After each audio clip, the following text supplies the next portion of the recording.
What's up, y'all? We're going to sketch this equation, this transformed cosine function right here. I'll show you how to do it. To start off, we're going to write down what all these numbers represent. So that this is written in the form of, think of it as an A here. This is a B sometimes. This is a C. This is a D. You might often see it as. And A, this number in front, stands for the amplitude. So the amplitude is 3. Amplitude is 3. B is related to the period. So the period equals 2 pi over B. So in this case, it's 2 pi over 2. And it's important that this 2 is factored out. See, this B is factored out of this. If this is not in the factored form, then you can't graph it this way. Well, you can, it's just different, but you just want to make sure this is factored out.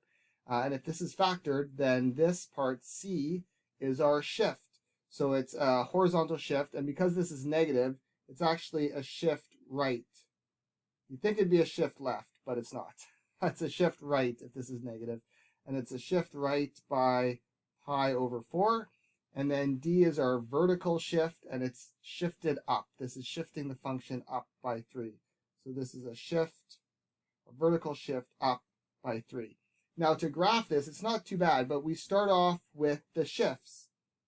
And normally cosine, the equilibrium position for cosine is right at 0 here. This is the middle value because cosine normally goes like up and down like this, about 1.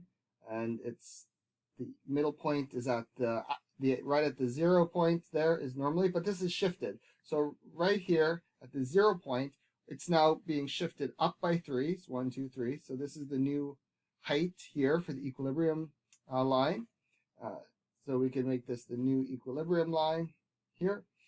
And this point, right at the origin, it's shifted up 3 and to the right by pi over 4. Now you might not be able to see this. This is pi over 2 here. This is pi over 2. This is pi right here. So pi over 4 is going to be half of this, half of pi over 2. This is pi over 4. So a shift right is pi over 4 right over there. So this is our new origin like this. So this is where the cosine, the origin changes from this function. And cosine, if you plug it into your calculator, if you put cos of 0 is 1. Like if we do cos of 0, that's 1.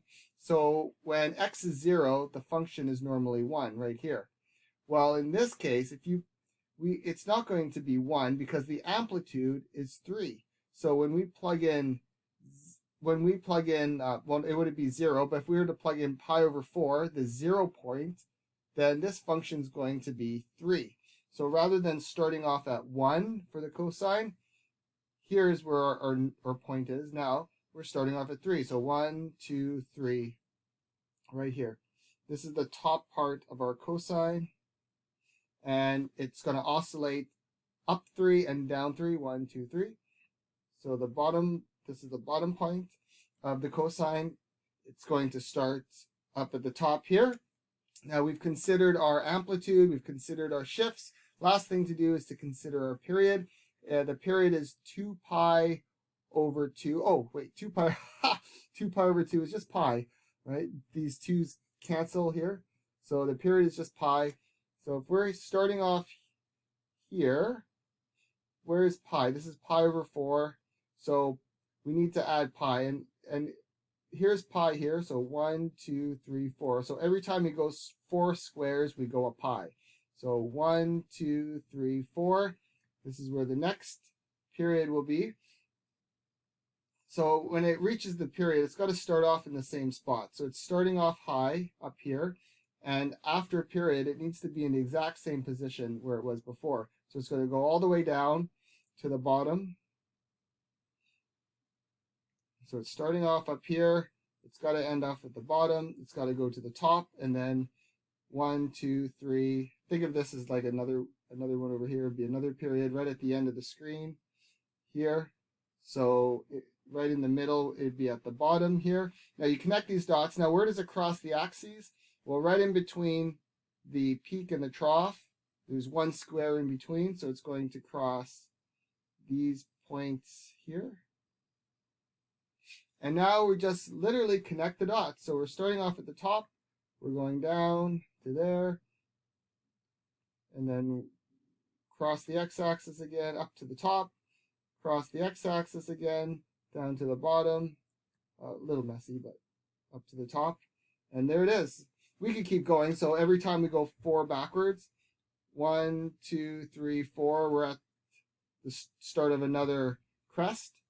1, 2, 3, 4, we're up here, and then in between these has to be the bottom part, the troughs, and there's 2 squares in between a crest and a trough, so in between is where it crosses the axis. There. Now we just connect the dots. So this goes down. I like to do the peaks and the troughs, so it looks like they're oscillating, and then this will cross here, there. All right, and there we are. It's sketched. Well, this is why, yeah, it's sketched. Good. Okay, hope you enjoyed it. Cheers.